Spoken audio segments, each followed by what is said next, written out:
Kompüter cinayətkarlığı. Salam dostlar. Bugünkü dərsimizin mövzusu müasir dövrdə çox aktual olan kompüter cinayətkarlığıdır. Siz də yaxşı bilirsiniz ki, informasiya texnologiyaları sürətlə inkişaf edir və internet həyatımızın ayrılmaz hissəsinə çevrilib.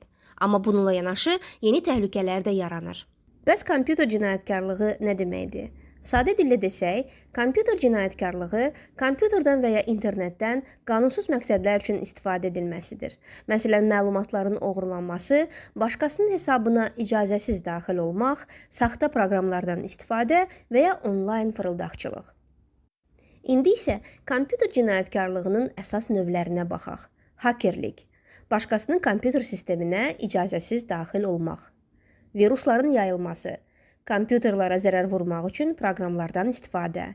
Fırıldaqçılıq, fraud, internetdə saxta məlumat və ya ödəniş əməliyyatları. Məlumat oğurluğu, şəxsi məlumatların, şifrələrin, kart məlumatlarının ələ keçirilməsi.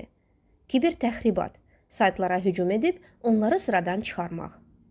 Dövlətlər və şirkətlər bu cinayətlərin qarşısını almaq üçün müxtəlif təhlükəsizlik sistemlərindən istifadə edirlər.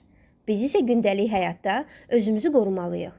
Güclü şifrələrdən istifadə etməklə, şübhəli faylları açmamaqla, lisenziyalı proqramlardan işləməklə və şəxsi məlumatlarımızı paylaşmamaqla. Kompüter cinayətkarlığı ilə yanaşı, proqram təminatının müəlliflik hüquqları da çox vacibdir. Proqramın müəllifi öz hüquqlarını elan etmək üçün xüsusi işarədən istifadə edir. Müəllifin adı və proqramın buraxılış ili. İcazəsiz surət çıxarmaq və satmaq proqram piratçılığı adlanır və bu qanunla qadağandır. Proqram təminatları müəlliflik hüququ baxımından bir neçə kateqoriyaya bölünür. İctimaiyyətə məxsus proqram təminatı, tam sərbəst proqramlar, şərti ödənişsiz proqram təminatı, müəyyən müddət və ya şərtlərlə pulsuz istifadə olunan proqramlar, ödənişsiz proqram təminatı, tamamilə pulsuz yayılan proqramlar, özəl proqram təminatı, müəllifin şəxsi mülkiyyəti olan proqramlar. Ticari proqram təminatı, gəlir məqsədi ilə yaradılmış proqramlar.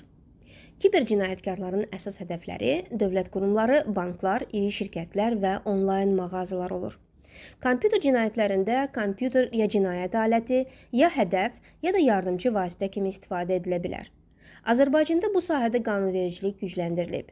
Cinayət Məcəlləsində xüsusi müddəalar var və dövlət qurumları kiber təhlükəsizlik tədbirləri görürlər.